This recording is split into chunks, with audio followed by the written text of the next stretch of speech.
बेटा हम लोगों ने ह्यूमन जीनोम प्रोजेक्ट शुरू करा था। हमने कहा था कि ह्यूमन जीनोम प्रोजेक्ट और उसके बाद डीएनए फिंगरप्रिंटिंग, ये दोनों ही चीज़ें बेटा एक दूसरे से कनेक्ट हैं, है ना। क्योंकि ह्यूमन जीनोम हमने कल एनसीईआरटी की थोड़ी रीडिंग की थी, तो हमने उसमें आपको बताया था कि पहली बात तो ये कि आपको ह्यूमन जीनोम प्रोजेक्ट का मतलब समझना है कि ये है कौन सा प्रोजेक्ट।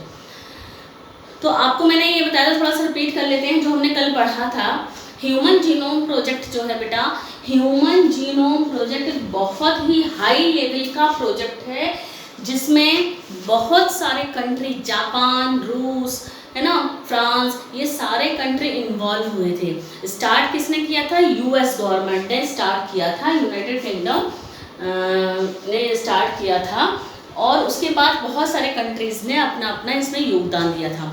पहली चीज़ तो ये कि ह्यूमन जीनोम प्रोजेक्ट में था क्या। हमारा जो जीनोम है, यानी हमारा जीनोम, जीनोम का मतलब क्या है, हम लोग क्या पढ़ रहे हैं, ह्यूमन जीनोम प्रोजेक्ट, ठीक है। तो जीनोम का मतलब हमने आपको क्या बताया था बेटा, जीनोम का मतलब है हैप्लॉइड सेट।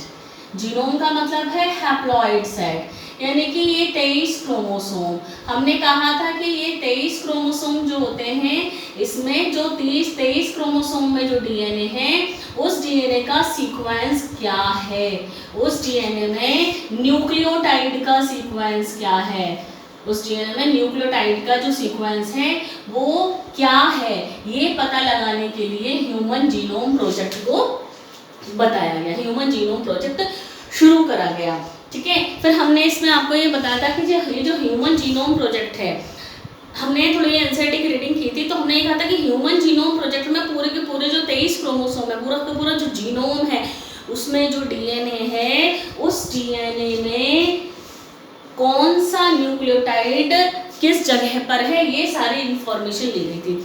तो हम लोगों ने कल इसमें ये समझ लिया था कि किस तरीके से इसकी शुरुआत की गई। फिर हमने कहा था कि ये ह्यूमन जीनोम प्रोजेक्ट में हमने ये भी पढ़ा था बेटा कि ह्यूमन जीनोम प्रोजेक्ट ने बायो इन्फॉर्मेटिक्स को भी अपना साथ में लिया था, बायो इन्फॉर्मेटिक्स, ठीक है, ये याद रखना है बेटा। Human genome project bio informatics के साथ में मिला हुआ था, यानी ह्यूमन जीनोम प्रोजेक्ट के साथ बायोलॉजी की ये ब्रांच भी थी, बायो इन्फॉर्मेटिक्स, जो कि साइंस एंड टेक्नोलॉजी की, यानी कि बायोलॉजी की, साइंस एंड टेक्नोलॉजी कहिए या बायोलॉजी कहिए, इसकी एक ब्रांच थी जो कि ह्यूमन जीनोम प्रोजेक्ट में जो भी रिसर्च हुई थी, उस रिसर्च को ट्रांसफर करने में हेल्प करती थी। क्योंकि ह्यूमन जीनोम प्रोजेक्ट से रिलेटेड जितनी भी इंफॉर्मेशन थी उसको डेटाबेसेस में स्टोर किया गया था, डेटाबेसेस में स्टोर किया गया था, ठीक है। तो ये सारी चीजें हमने बेटा समझी थी। बायो इन्फॉर्मेटिक्स हमने समझ लिया था कि ट्रांसफर किया जाता था इंफॉर्मेशन को। इसका मतलब ये है कि सपोज हमें अगर इंसुलिन इंसुलिन हार्मोन बनाना है, या हमें ग्लूकागोन बनाना है, कोई साइंटिस्ट है उसको इंसुलिन बनाना है, किसी साइंटिस्ट को ग्लूकागोन बनाना है, तो उसको ये मालूम होना चाहिए कि इंसुलिन का जीन किस जगह पर है, उसको ये मालूम होना चाहिए कि ग्लूकागोन का जीन किस जगह पर है। तो उस जीन को वहाँ से निकाल कर फिर उसकी मल्टीपल कॉपी बना ली जाती हैं, और हमें वो हार्मोन या वो इंसुलिन या ग्लूकागोन जो भी हमें चीज़ें चाहिए, वो सारी चीज़ें, वो सारे हार्मोन्स या एंजाइम्स मिल जाते हैं। हमने कहा उस जीन को वहाँ से निकाल कर। तो कल हमने ये बात की थी कि genetic engineering human genome project से पहले आ चुकी थी, पहले उसके बारे में रिसर्च हो चुकी थी जेनेटिक इंजीनियरिंग की में। तो उसमें जेनेटिक इंजीनियरिंग में ये सब पता लगाया जा चुका था कि किस तरीके से जीन को, यानी कि डीएनए को सेल में से बाहर निकाला जाता है, फिर उसकी मल्टीपल कॉपीज कैसे बनाई जाती हैं, ठीक है। तो अब ह्यूमन जीनोम प्रोजेक्ट में सिर्फ इस चीज़ का पता लगाया गया कि कौन सा जीन क्या काम कर रहा है। बहुत ही इम्पॉर्टेंट चीज़ हमने कल समझी थी, हम उसको फिर से डिस्कस करेंगे। और मैंने आपको कल ये भी बोला था कि वो दोनों प्रोसेस डीएनए फिंगरप्रिंटिंग में भी काम आने वाली है बेटा। तो कल हमने जो मैथडोलॉजी हमने शुरू की थी,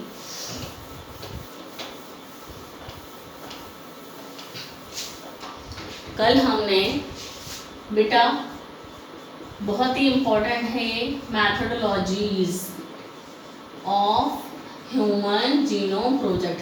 हमने कहा था ये मैथडोलॉजी में दो अप्रोचेस हैं, दो अप्रोचेस यानी दो प्रकार से ये ह्यूमन जीनोम प्रोजेक्ट में स्टडी की गई।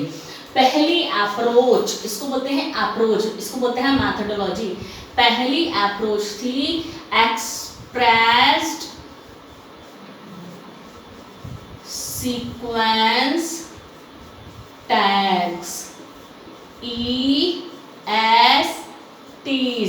इम्पोर्टेंट चीज, ठीक है। दूसरा सीक्वेंस एनोटेशन, सीक्वेंस एनोटेशन, दूसरा था ये वाला मेथड सीक्वेंस एनोटेशन था बेटा, ठीक है।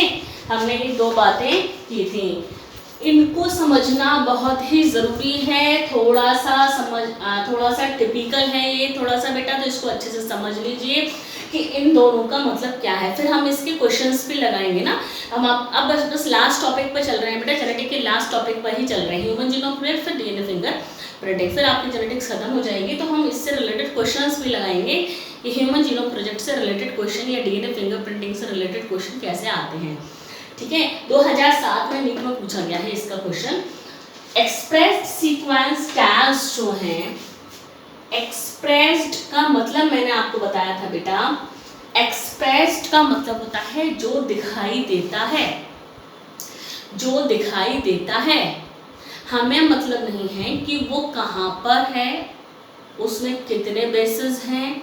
हमें सिर्फ एक्सप्रेस्ड सीक्वेंस टैग्स में उन जीन्स को पढ़ा, सिर्फ उन जीन्स को पढ़ा कि वो जीन कौन सा प्रोटीन बनाते हैं। तो एक्सप्रेस्ड सीक्वेंस का मतलब क्या है, एक्सप्रेस्ड सीक्वेंस का टैग्स का मतलब है कि उन डीएनए यानी कि उन जीन के बारे में स्टडी करी जो कि प्रोटीन के लिए एमआरएनए बनाते हैं, एमआरएनए बनाते हैं प्रोटीन के लिए। यानी कि कौन सा जीन कौन सा प्रोटीन बना रहा है, कौन सा जीन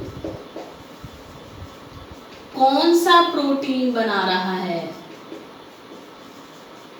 सिर्फ ये देखना है कि इतने सारे जो जीन्स हैं ह्यूमन के जीनोम में, इतने सारे जो जीन्स हैं ह्यूमन के जीनोम में, वो जीन्स कौन कौन से प्रोटीन बना रहे हैं।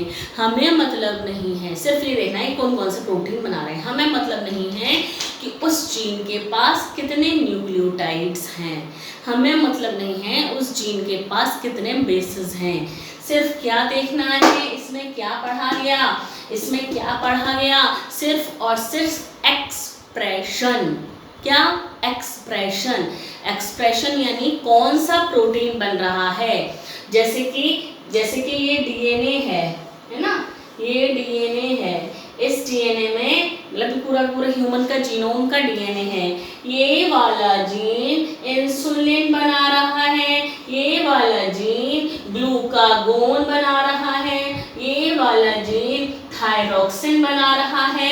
सिर्फ ये देखा, पहले नंबर का जीन ये बना रहा है, दूसरे नंबर का जीन ये बना रहा है, तीसरे नंबर का ये देखा गया। सपोज ये पहला दूसरा तीसरा, ये आपको सिर्फ एक एग्जाम्पल बताने के लिए बताया जा रहा है बेटा। ऐसा नहीं है कि ये 1 2 3 पे जुड़े रहते हैं। हम सिर्फ एक एग्जाम्पल समझ रहे हैं कि ये ह्यूमन का जीनोम है। एक्सप्रेस्ड सीक्वेंस टैग्स का मतलब है कि हमें कुछ भी नहीं देखना है, हमें सिर्फ देखना है कि ये वाला जीन है जो कि इंसुलिन बना रहा है, ये वाला जीन है जो कि ग्लूकागोन बना रहा है। हमें ये मतलब नहीं है कि ये वाला जीन जो इंसुलिन बना रहा है इसके अंदर कितने नाइट्रोजन बेस हैं, इसके अंदर कितने न्यूक्लियोटाइड्स हैं, हमें इससे कोई मतलब नहीं है। तो इसी को कहते हैं एक्सप्रेस्ड सीक्वेंस टैग्स, जो कि सिर्फ और सिर्फ एक्सप्रेशन देख रहा है, सिर्फ और सिर्फ एक्सप्रेशन देख रहा है। ठीक है, बात समझ में आ रही है। सीक्वेंस एनोटेशन का मतलब है पूरा का पूरा ह्यूमन जीनोम का सीक्वेंस देखना। हमें मतलब नहीं है कि ये वाला जीन ये प्रोटीन बना रहा है, ये वाला जीन ये प्रोटीन बना रहा है। चाहे कोडिंग पार्ट हो चाहे नॉन कोडिंग पार्ट हो, सब कुछ इसमें सारे सीक्वेंस को देखा गया। बात समझ में आ रही है। A to Z पहले से लेकर आखिरी जीन तक, चाहे कोडिंग वाला जीन हो चाहे नॉन कोडिंग वाला जीन हो, कोई सा भी जीन हो, फर्स्ट जीन के फर्स्ट क्रोमोसोम से लेकर लास्ट क्रोमोसोम के लास्ट जीन तक सारे जीन्स का सीक्वेंस देखा जा रहा है, सारे जीन्स का सीक्वेंस देखा जा रहा है, चाहे वो कोई प्रोटीन बनाता हो चाहे वो कोई प्रोटीन ना बनाता हो, लेकिन सभी जीन्स का सीक्वेंस देखा गया। A to Z स्टडी की गई, पहले से लेकर आखिरी तक स्टडी की गई, जिसको कहा सीक्वेंस एनोटेशन। क्या कहा? Sequence annotation. इसको आप इस तरीके से समझ सकते हैं कि जैसे मान लीजिए कोई बच्चे हैं कि पढ़ाई कर रहे हैं, बच्चे जो हैं दो तरीके के बच्चे होते हैं पढ़ने वाले, नीट की तैयारी करने वाले बच्चे सपोज 2 तरीके के होते हैं। कुछ बच्चे तो ऐसे होते हैं पूरी की पूरी एनसीईआरटी को पढ़ेंगे, ढंग से पूरा कॉन्सेप्ट समझ लेंगे, पूरी एनसीईआरटी की बुक को पढ़ेंगे, है ना, पूरी एनसीईआरटी की बुक को पढ़ेंगे और उसके बाद एमसीक्यू के क्वेश्चंस लगाएंगे, उसके बाद एमसीक्यू लगाएंगे, है ना। जब वो एमसीक्यू लगाते हैं तो उन्होंने सारी बुक को पढ़ा हुआ है 1 to Z, A to Z, पहले से लेकर आखिरी तक उन्होंने पूरी बुक को पढ़ डाला है ढंग से, और उसके बाद वो एमसीक्यू लगा रहे हैं, जो कि बहुत ही अच्छा कॉन्सेप्ट है। जब आप सारी बुक को पढ़ लेंगे और उसके बाद आप क्वेश्चंस को लगाएंगे तो आपको बहुत सारे क्वेश्चंस समझ में आएंगे, आप बहुत सारे क्वेश्चंस को लगा पाएंगे। वही है सीक्वेंस एनोटेशन। पहले से लेकर आखिरी तक आपने पूरी पढ़ाई करी है, पूरी बुक को पढ़ा है, फिर आप क्वेश्चन लगा रहे हैं तो वो अच्छा है ना। एक्सप्रेस सीक्वेंस टैग्स में क्या है, आपने बुक को नहीं पढ़ा है, आप थोड़ा सा ऐसे चैप्टर पढ़ लिया है और उसके बाद में आप सिर्फ क्या कर रहे हैं, एमसीक्यू को लगा रहे हैं। पहले आपने क्या करा, पहले आप एमसीक्यू लगा रहे हैं। कुछ बच्चे ऐसे होते हैं कि एमसीक्यू लगा रहे हैं और उसके बाद चैप्टर को पढ़ेंगे, पहले क्या करा, एमसीक्यू। तो ये है एक्सप्रेस्ड सीक्वेंस टैग, जो कि कोई पढ़ाई नहीं करी, कोई बुक पढ़ी नहीं गई, A to Z कोई पढ़ाई नहीं करी, सिर्फ क्या किया गया, क्वेश्चंस लगाए गए हैं। कुछ बच्चे होते हैं कि एग्जाम पास आने वाले होते हैं तो उस टाइम पीरियड जब एग्जाम पास आने वाले होते हैं तो घबराहट में टीचर के पास जाते हैं और ये पूछते हैं कि मैम हमें इम्पोर्टेंट क्वेश्चन बता दीजिए, क्योंकि हमने ये चैप्टर नहीं पढ़ा है, हमने ये चैप्टर नहीं पढ़ा है, सिर्फ इम्पोर्टेंट क्वेश्चंस बता दीजिए। एक्सप्रेस्ड क्या है, वो एक्सप्रेस्ड, यानी सिर्फ और सिर्फ ये देखा जा रहा है कि क्या क्या चीज़ें आएंगी। हमें सिर्फ इससे मतलब है कि ये वाला क्वेश्चन आएगा, ये वाला क्वेश्चन आएगा, ये वाला क्वेश्चन आएगा, हमें कोई मतलब नहीं है कि चैप्टर में क्या दिया गया। क्वेश्चंस को, इंपॉर्टेंट क्वेश्चंस पूछे और उन क्वेश्चंस को याद कर लिया। एक्सप्रेस्ड, ठीक है, बात समझ में आई है। तो एक्सप्रेस्ड सीक्वेंस टैग्स वो मेथड है जिसमें सिर्फ और सिर्फ किसको देखा गया, सिर्फ और सिर्फ प्रोटीन को देखा गया कि डीएनए का कौन सा वाला हिस्सा, डीएनए का कौन सा वाला सेगमेंट कौन सा प्रोटीन बना रहा है, डीएनए का कौन सा वाला सेगमेंट कौन सा प्रोटीन बना रहा है। बात समझ में आ रही है। तो ये 2 चीज़ें बेटा बहुत ही इम्पोर्टेंट हैं, जिसको हमने कहा है कि ये मैथडोलॉजी है। क्या है ये, मैथडोलॉजी है। बात को समझ रहे हैं ना। कुल मिलाकर आप ये समझिए बेटा, मैंने आपको पहले भी बताया है कि अगर किसी को कोई बीमारी होती है, किसी को कोई बीमारी अगर होती है, आप लोगों ने सुना होगा, पढ़ा भी होगा कि कुछ जीन्स जो होते हैं उन जीन्स में खराबी के कारण उन जीन्स में कुछ एबनॉर्मेलिटी आ जाती है। आपने पढ़ा भी है बेटा, सिकल सेल एनीमिया आपने पढ़ा है, आपने पढ़ा है ना, सिकल सेल एनीमिया पढ़ा है आपने, हचिंसन डिजीज़ भी पढ़ी होगी। ये सारी जो बीमारियां हैं ये किसी ना किसी खराब जीन की वजह से हो रहे हैं। पहले जब ये ह्यूमन जीनोम प्रोजेक्ट नहीं था, ये जानकारी ही नहीं थी किसी को कि कौन सा जीन क्या काम कर रहा है। तो जब आपको ये पता ही नहीं है कि सिकल सेल एनीमिया में कौन से वाले जीन पर खराबी आई है, बॉडी के अंदर इतने सारे जीन्स हैं, कौन सा वाला जीन सिकल सेल एनीमिया कर रहा है, इस चीज़ का जब आपको पता ही नहीं होगा तो आप उस बीमारी का इलाज कैसे करेंगे। ह्यूमन जीनोम प्रोजेक्ट से इसी चीज़ में सहायता मिली कि ह्यूमन जीनोम प्रोजेक्ट में जब पूरे जीनोम के ही सीक्वेंस को पता लगा लिया गया तो ये सारी की सारी नॉलेज कंप्यूटर के अंदर है, ह्यूमन जीनोम प्रोजेक्ट की डेटाबेस में स्टोर की गई है कि कौन सा जीन क्या काम कर रहा है और उस जीन में क्या खराबी आ गई है और उस जीन को नॉर्मल जीन से कंपेयर कर दिया गया। ये खराब जीन है तो इसमें क्या गड़बड़ हुई है, और जो अच्छा वाला जीन है नॉर्मल जीन से जब उसको कंपेयर किया गया, तो जब आप कंपेयर करेंगे तभी तो आपको पता लगेगा कि इस जीन में ये खराबी आई है, तो इस खराबी की वजह से ये बीमारी हो रही है। सिकल सेल एनीमिया आपने पढ़ा है ना, सिकल सेल एनीमिया क्या है, पॉइंट म्यूटेशन है, पॉइंट म्यूटेशन था, ठीक है ना, पॉइंट म्यूटेशन था, ठीक है। ग्लूटामीन की जगह क्या बन गया, वैलीन। अगर हम सिर्फ यही बात करते हैं ना, ग्लूटामीन की जगह वैलीन बन गया। हम सिर्फ क्या देख रहे हैं, प्रोटीन को देख रहे हैं, हम सिर्फ क्या देख रहे हैं, प्रोटीन को देख रहे हैं कि ग्लूटामीन की जगह वैलीन बन गया, सिकल सेल एनीमिया हो गया। ग्लूटामीन की जगह वैलीन बन गया, सिकल सेल एनीमिया हो गया। हमने सिर्फ देखे कौन सा वाला प्रोटीन बन गया, एक्सप्रेस सीक्वेंस टैग हुआ वो। लेकिन अगर हम ये देखते हैं कि GUG की जगह पर एक पॉइंट पर म्यूटेशन हो गया तो वो बेस चेंज हो गया। हमने सीक्वेंस देखा कि ये वाला बेस यहाँ से हट गया, ये वाला जो है ये आ गया है, इसीलिए प्रोटीन चेंज हुआ है। वो हमने कैसे पता लगाया, क्यों, क्योंकि ह्यूमन जीनोम प्रोजेक्ट से सबकी जानकारी हमें मिल चुकी है, सारे के सारे सीक्वेंस का पता लगाया जा चुका है, सारे के सारे सीक्वेंस का पता लगाया जा चुका है। तो बेटा बहुत ही अच्छी टेक्नोलॉजी डेवलप हुई इस ह्यूमन जीनोम प्रोजेक्ट के बाद, क्योंकि इस ह्यूमन जीनोम प्रोजेक्ट के बाद इतनी सारी बीमारियों का इलाज संभव हो गया जो कि जीन्स की खराबी की वजह से होता है। क्योंकि हमें जब ये पता है कि इस जीन में ये वाला बेस गड़बड़ हुआ है, इसकी वजह से ये खराबी हो रही है, इसकी वजह से ये बीमारी हो रही है, तो उस जीन को वहाँ पर सही कर दिया जाएगा और सही हो जाएगी बीमारी। जीन थेरेपी आपने पढ़ा ही होगा, जीन थेरेपी आपने पढ़ा ही होगा बेटा, नहीं तो पढ़ेंगे ही आप अब, ठीक है ना, बात समझ में आ रही है। तो बहुत ही इम्पोर्टेंट प्रोजेक्ट था ये ह्यूमन जीनोम प्रोजेक्ट, ठीक है।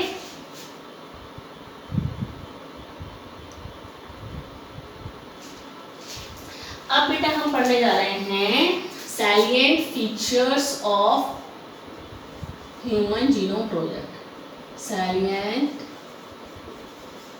Features of human genome project, ठीक है। यहाँ से क्वेश्चन बनते हैं बेटा। पहला फीचर है कि ह्यूमन जीनोम प्रोजेक्ट में कितने न्यूक्लियोटाइड बेसेस होते हैं, 3164.7 मिलियन न्यूक्लियोटाइड बेस होते हैं।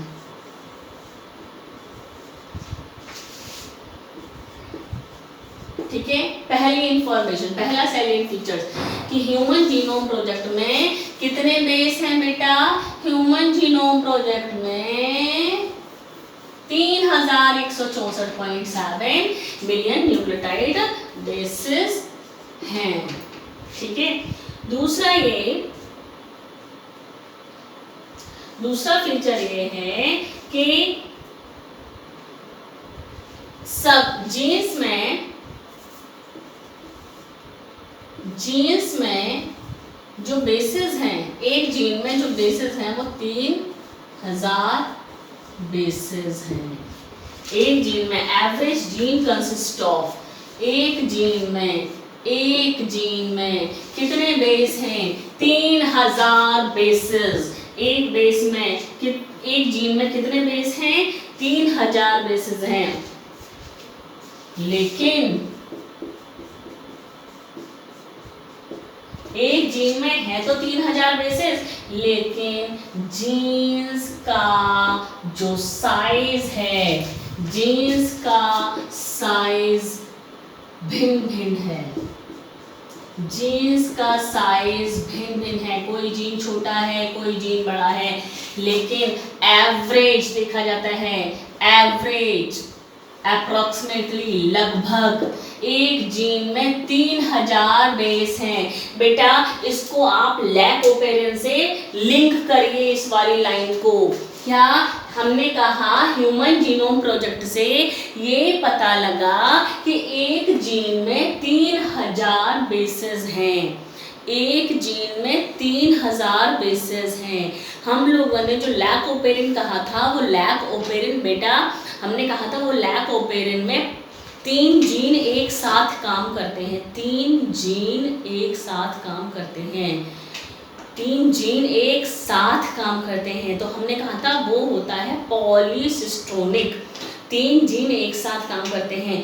तो यहाँ पर आप देखिए कि ह्यूमन बीइंग के अंदर एक जीन के अंदर 3000 बेस हैं। तो अगर हमने कहा कि ये 5 जीन एक साथ काम करेंगे, अगर 5 जीन एक साथ, 5 जीन 3 4 5 जीन एक साथ काम करेंगे, तो कुल मिलाकर कितने बेसिस हो गए?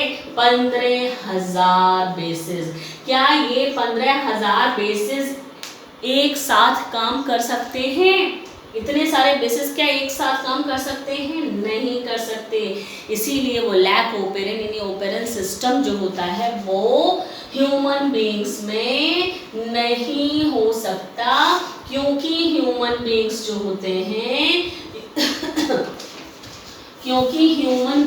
होते हैं मोनोसिस्ट्रोनिक हैं। यही बात हमने की थी।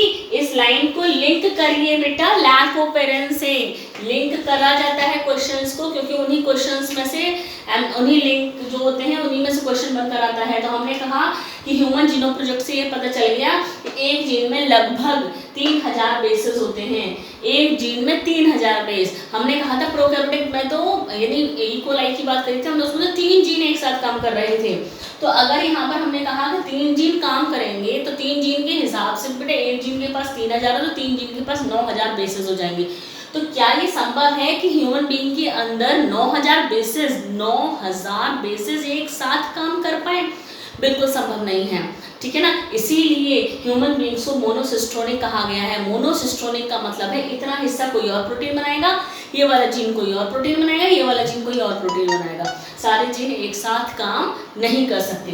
सारे जीन्स एक साथ काम नहीं कर सकते। क्यों? क्योंकि एक जीन के पास 3000 बेसिस हैं और इतने सारे बेसिस एक साथ काम नहीं कर सकते। तो ये हुआ दूसरा साइलेंट फीचर्स जो कि ह्यूमन जीनोम प्रोजेक्ट का है बेटा, ठीक है। तीसरा salient features, largest human gene. जो लार्जेस्ट ह्यूमन जीन है वो है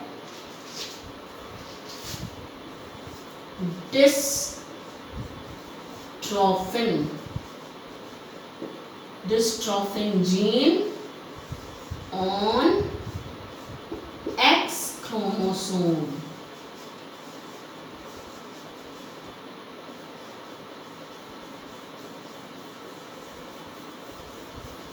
देख लीजिए, dystrophin gene on X chromosome. Largest human gene, सबसे बड़ा ह्यूमन का जीन जो है वो है डिस्ट्रोफिन जीन X क्रोमोसोम पर, जिसके पास कितने बेसेस हैं? 2.4 बिलियन बेसेस हैं।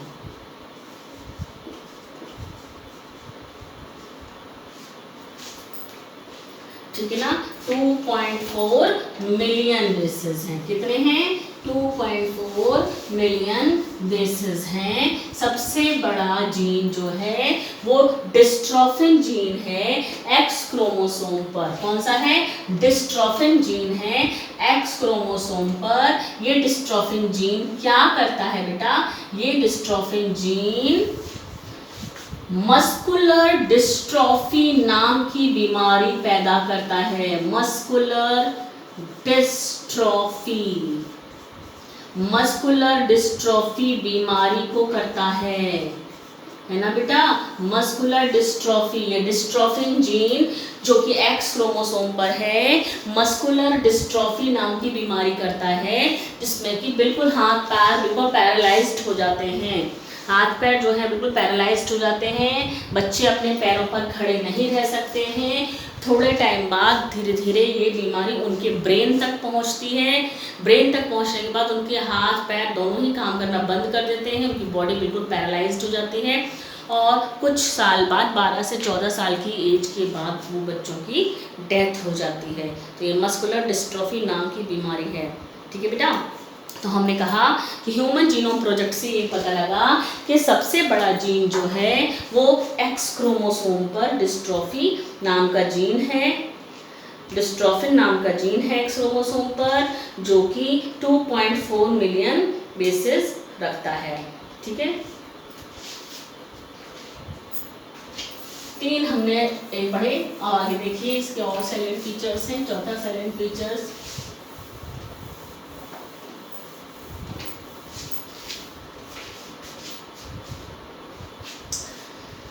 Total number of genes, total number of genes कितने हैं?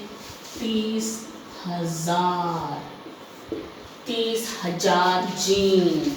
टोटल जीन्स कितने हैं? 30,000 जीन। टोटल जीन्स कितने हैं ह्यूमन जीनोम में? 30,000 जीन। और सोचिए एक जीन के पास लगभग 3,000 बेस हैं, तो 30,000 जीन के पास सोचिए कितने सारे होंगे, कितने सारे बेसिस होंगे। तो सोचिए कितने सारे बेसिस, तो कौन कौन से प्रोटीन्स बनते होंगे। ठीक है, तो टोटल नंबर ऑफ जीन्स होते हैं बेटा 30,000। टोटल जीन्स कितने होते हैं? 30,000 जीन्स होते हैं।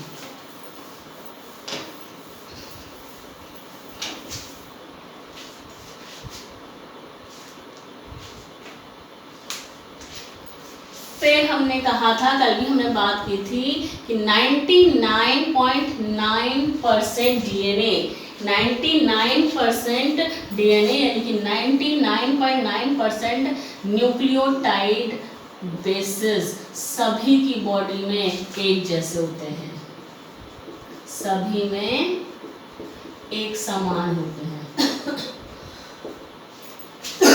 ठीक है, 99% एक समान होते हैं, सिर्फ 0.1% डिफरेंट होता है। 0.1% पार्ट जो होता है डीएनए का वो डिफरेंट होता है। ठीक है,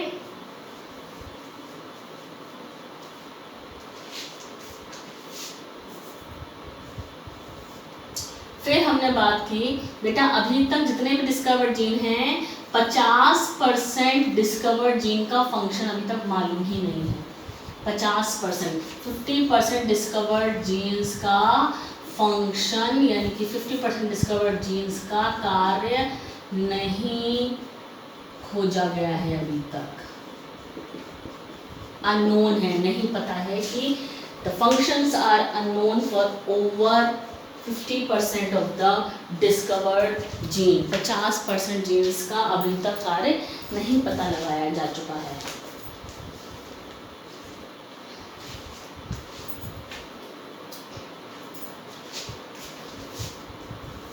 क्रोमोसोम नंबर जो 1 है, क्रोमोसोम नंबर जो 1 है उसके पास सबसे ज़्यादा जीन्स हैं, सबसे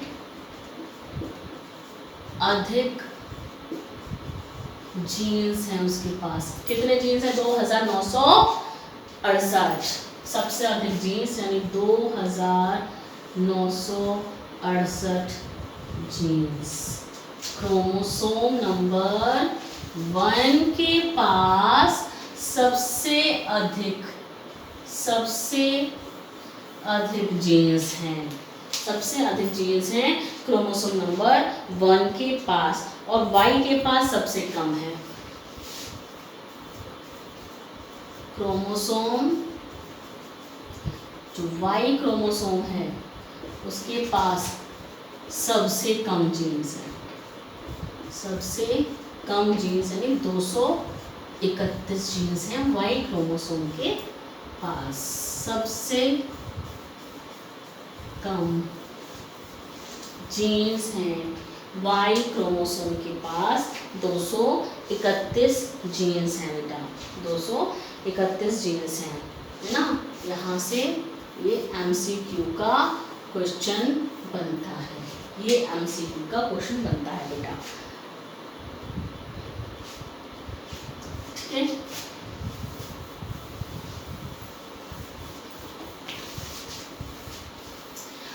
ये सोचिए, इतना बड़ा डीएनए है बेटा, इतने बड़े डीएनए में, इतने बड़े डीएनए का 2% से भी कम, 2% से भी कम जीनोम का पार्ट, 2% से भी कम जीनोम का भाग प्रोटीन को कोड करता है, प्रोटीन को कोड करता है। आप सोचिए, डीएनए जो हम लोग समझ रहे हैं, इतना बड़ा डीएनए है, 2.2 मीटर का डीएनए है, उसमें 30,000 जीन्स हैं। 30,000 का 2% निकाल लीजिए, 2% जीन्स से भी कम, लगभग 2% जो जीन्स हैं, 2% पार्ट जो है जीनोम का 2% पार्ट ही प्रोटीन बनाता है। बाकी सोचिए 98% पार्ट, तो 98% पार्ट कोई प्रोटीन नहीं बनाता, कोई प्रोटीन नहीं बनाता। 98% पार्ट कोई प्रोटीन नहीं बनाता, सिर्फ 2% पार्ट प्रोटीन बनाता है। इतना बड़ा डीएनए है और उसमें 2% भी बहुत हो गया बेटा, 2% भी बहुत हो गया, इतने बड़े डीएनए का 2% भी बहुत हो गया। तो वो वाला पार्ट पूरा प्रोटीन बनाने का काम करता है, 98% वाला कोई काम नहीं कर रहा है, कोई भी प्रोटीन नहीं बना रहा है। ठीक है, ठीक है। अब हम एक चीज समझने जा रहे हैं बेटा,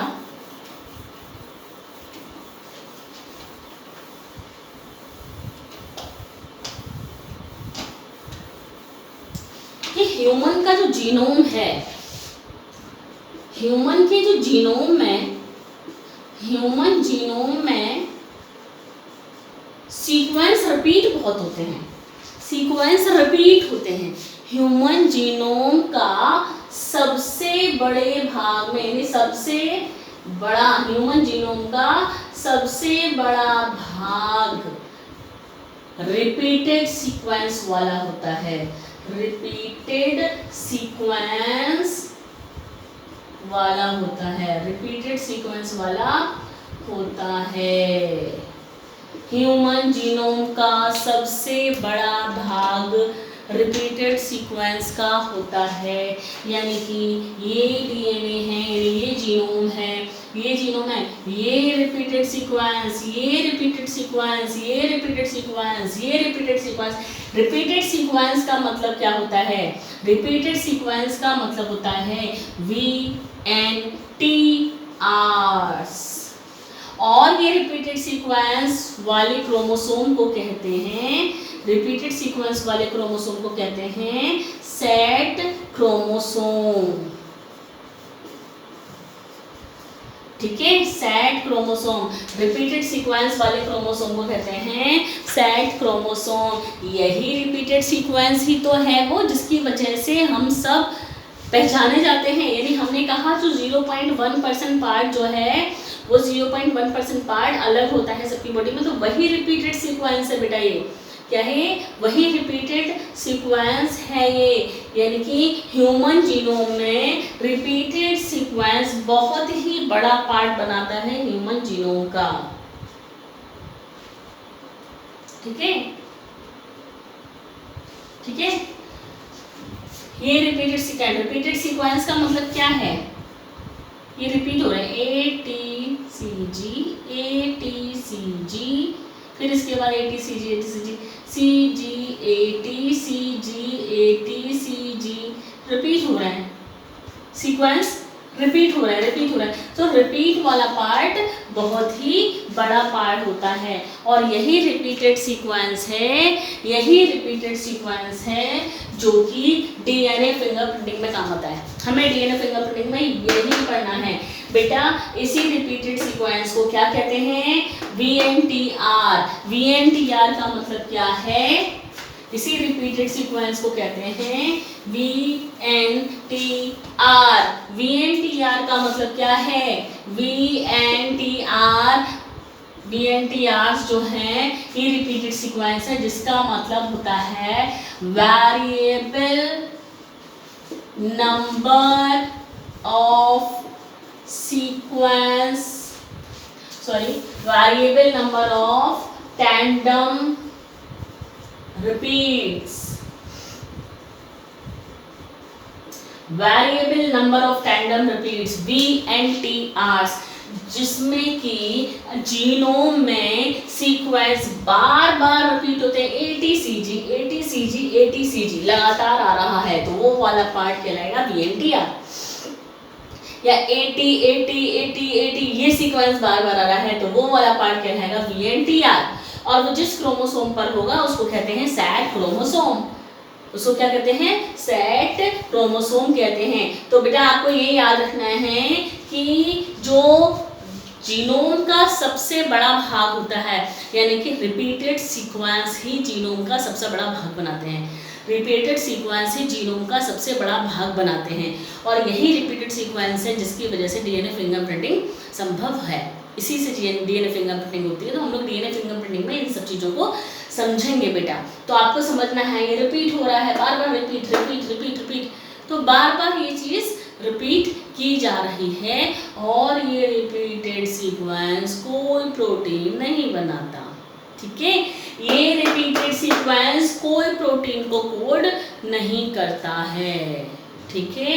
ये वाली बात आप याद रखना बेटा। VNTR की फुल फॉर्म है variable number of tandem repeats, variable number of tandem repeats. तो ये चीज़ बेटा आप डीएनए फिंगरप्रिंटिंग में भी पढ़ेंगे, ठीक है ना। तो हम लोग नेक्स्ट लेक्चर में अब डीएनए फिंगरप्रिंटिंग से ही स्टार्ट करेंगे और वहाँ पर इसका यूज़ समझेंगे। हम लोग एक बार एनसीईआरटी से, जो एनसीईआरटी के अंदर गोल्स ऑफ HGP दिए हुए हैं, ह्यूमन जीनोम प्रोजेक्ट के जो गोल दिए हुए हैं, वो हम एक बार पढ़ेंगे एनसीईआरटी से बेटा नेक्स्ट लेक्चर में, और कुछ साइलेंट फीचर्स भी और देखेंगे उसमें और क्या दिए हुए हैं, और फिर हम उसके बाद में डीएनए फिंगरप्रिंटिंग को शुरू करेंगे बेटा, ठीक है।